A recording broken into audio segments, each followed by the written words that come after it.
राहावं जेणेकरून गैरसोय होणार नाही।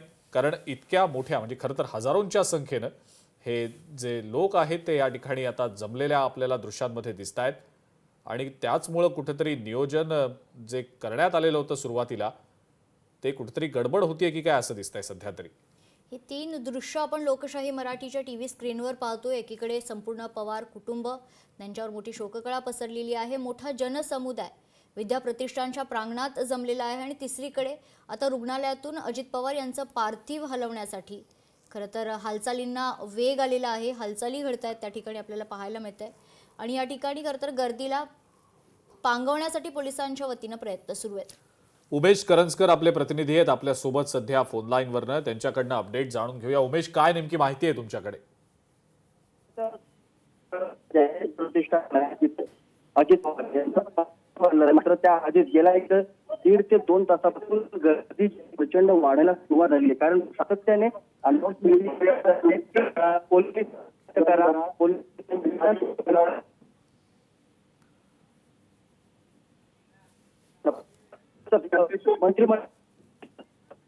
अतिशय चुकीचं आहे।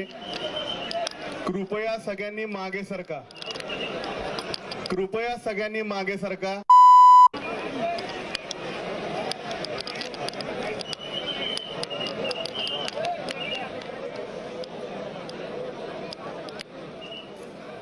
गर्दी वाढतच चाललेली आहे, गर्दी काही कमी होताना दिसत नाहीये आणि आपण ही दृश्यांमध्ये गर्दी पाहतो आहोत। किती मोठ्या प्रमाणावर सध्या हे जे बारामतीकर आहेत, कार्यकर्ते आहेत, ते इथं जमा झालेले आहेत।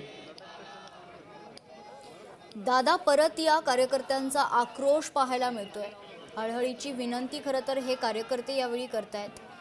थोड्याच वेळात पार्थिव रुग्णालयातून बाहेर काढण्यात येईल आणि विद्या प्रतिष्ठानच्या प्रांगणात अजित दादा यांचं पार्थिव दाखल होईल। सारे लोग उनको श्रद्धांजलि दे रहे हैं। देश के लिए बहुत बड़ी अपूरणीय क्षति हुआ है, क्योंकि उनकी असामयिक निधन है। तो स्वाभाविक है कि किसी भी व्यक्ति का जो देश हित के लिए हो, उनका असामयिक निधन होता है तो ये पूरे देश के लिए बहुत बड़ा क्षति की विषय होती है। हम भी इनको कलाकृति के जरिए सत नमन करते हैं, भावपूर्ण श्रद्धांजलि देते हैं। पोलिसांच्या सूचनाचं पालन करा, कृपया मागे सरका, मागे सरका। मगाचपासून सगळ्यांना सूचना आहेत, मागे सरका, सरका मागे, सगळे मागे सरका, सगळे सगळे मागे सरका। ताई मागे सरका, चेंगरा चेंगरी होईल, मागे सरका, सरका मागे सगळे। प्रचंड गर्दी आहे आणि लोक जे आहेत जमलेले ते ऐकायला तयार नाहीयेत। त्यांना काहीही करून अजित पवारांचं शेवटचं दर्शन घ्यायचंय आणि पोलिसांना सुद्धा ही गर्दी जुमानत नाही की काय असंच दिसतंय। चेंगराचेंगरी सदृश परिस्थिती निर्माण होऊ शकते अशी परिस्थिती आहे आणि या अशा परिस्थितीमध्ये पोलिसांकडनं शक्य ते सगळे प्रयत्न केले जात आहेत ही गर्दी नियंत्रणात आणण्यासाठी। मात्र ही गर्दी वाढतच चाललेली आहे, कमी होताना काही दिसत नाहीये। मॅनपॉवर कुठेतरी कमी पडते की काय असा प्रश्न उपस्थित होतोय। कारण ही गर्दी पाहता आणखीन पोलिसांचा फौजफाटा या ठिकाणी खरं तर अपेक्षित होता। मात्र पोलिसांची त्या मानाने संख्या कमी असल्यानं या जनतेला कंट्रोल करण्याचं जे आव्हान आहे। ही दृश्य आपण जी आपल्या स्क्रीनच्या डावीकडे पाहतो आहोत ती हॉस्पिटल बाहेरची दृश्य आहेत, ज्या ठिकाणी सध्या अजित पवारांचं पार्थिव ठेवण्यात आलेलं आहे आणि ते कधीही बाहेर आणलं जाणार आहे। विद्या प्रतिष्ठानच्या दिशेनं ते नेण्याच्या अनुषंगानं सगळ्या घडामोडी सध्या घडत असल्याचं दिसतं आहे। स्क्रीनच्या उजवीकडची जी दृश्य आहेत विद्या प्रतिष्ठानच्या प्रांगणातली आहेत, ज्या ठिकाणी सध्या अजित पवार यांची एक फोटो फ्रेम लावलेली आहे आणि बाजूला पवार शोकाकुल असं पवार कुटुंब पाहायला मिळतं आहे आणि अजित पवारांचं जे पार्थिव आहे ते अंत्यदर्शनासाठी याच मागचे लोक थोडं मागे सरकले तर पुढच्या लोकांना मागे सरकायला जागा मिळेल। कृपया एक पाऊल मागे सरका, सगळ्यांनी एक एक पाऊल मागे सरका मित्रांनो, एक एक पाऊल सगळ्यांनी मागे सरका। कृपया सगळ्यांना विनंती आहे, एक एक पाऊल सगळ्यांनी मागे सरका, एक एक पाऊल मागे सरका सगळ्यांनी कृपया।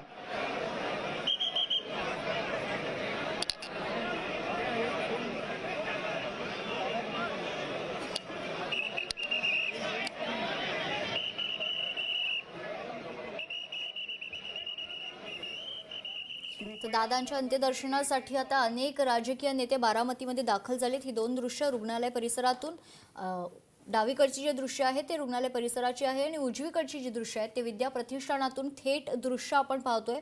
रुग्णालयातून आता थोड्याच वेळात अजित पवार यांचं पार्थिव खरं तर विद्या प्रतिष्ठानकडे रवाना होईल आणि विद्या प्रतिष्ठानमध्ये त्यांचं पार्थिव ठेवण्यात येणार आहे. दादांच्या अंत्यदर्शनासाठी अनेक नेते बारामतीमध्ये दाखल झालेले आहेत आणि थोड्याच वेळात पार्थिव रुग्णालयातून बाहेर काढण्यात येईल.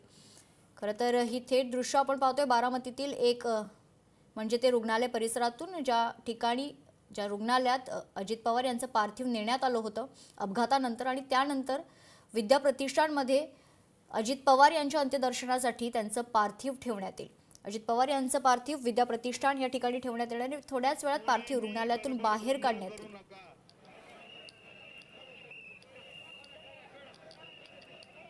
कृपया कोणीही गडबड गोंधळ करू नका. मागे सरका. पायऱ्यांवरती जे लोक उभे आहेत त्यांच्या माहितीसाठी सांगतो, या बाजूनी दादांचं पार्थिव आणलं जाणार आहे. कृपया मागे सरका. रस्ता सोडा, रस्ता करून द्या.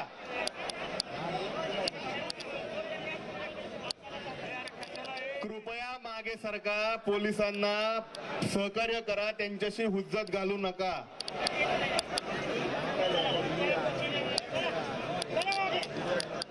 कृपया मागे सरका.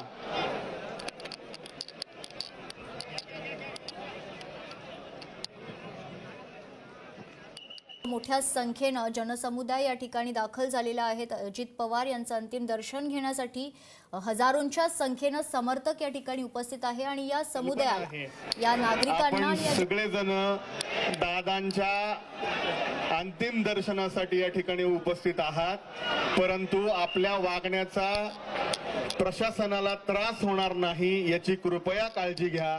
प्रशासनाला सहकार्य करा. थोडं मागे सरका. सगळ्यांनी कृपया सहकार्य करा.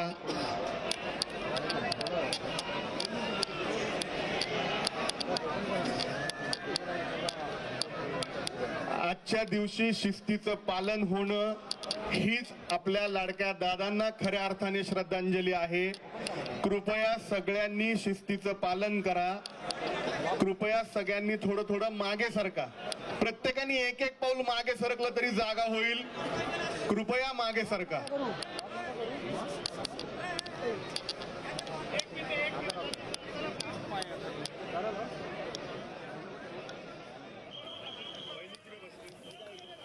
तर ही दोन दृश्य आपण स्क्रीनवर पाहतो आहोत. सध्या रुग्णालय परिसरातली लाईव्ह दृश्य स्क्रीनच्या डावीकडे, तर विद्या प्रतिष्ठान प्रांगणातली लाईव्ह दृश्य स्क्रीनच्या उजवीकडे.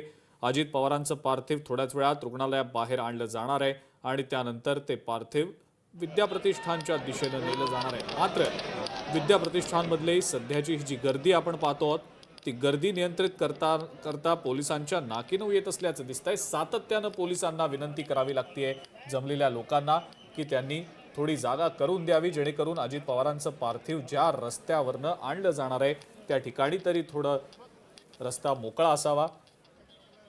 हॉस्पिटलच्या परिसरातली ही दृश्य आहेत सध्या आणि अजित पवारांचं जे पार्थिव आहे ते आता हॉस्पिटल बाहेर आणलं जाईल. ॲम्ब्युलन्सची मूव्हमेंट सध्या सुरू असल्याचं आपण पाहतो आहोत. कार्यकर्ते ते त्या ठिकाणी देखील मोठ्या संख्येनं आहेत. काही बॉडीगार्ड्स देखील आपल्याला दिसत आहेत दृश्यांमध्ये आणि हालचालींना आता सुरुवात झालेली आहे. अजित पवारांचं जे पार्थिव आहे ते आता थोड्याच वेळात रुग्णालयाबाहेर आणलं जाईल. हीच ती ॲम्ब्युलन्स आहे ज्या ॲम्ब्युलन्समधनं अजित पवारांचं जे पार्थिव आहे ते विद्या प्रतिष्ठानकडे नेलं जाईल. अगदी काही मिनिटं त्यासाठी येतात शिल्लक आहेत. विद्या प्रतिष्ठानला हे पार्थिव अवघ्या काही मिनिटांमध्ये आणलं जाणार आहे.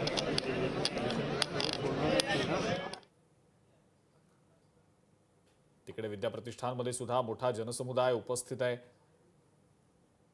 नेते आहेत, लोकप्रतिनिधी आहेत, अजित पवारांचे कार्यकर्ते आहेत, सर्वसामान्य बारामतीकर देखील आहेत. दृश्यांमध्ये जर आपण पाहिलं तर जय पवार आपल्याला दृश्यांमध्ये दिसत आहेत. लोकशाही मराठी ऐका, पहा, जागरूक रहा।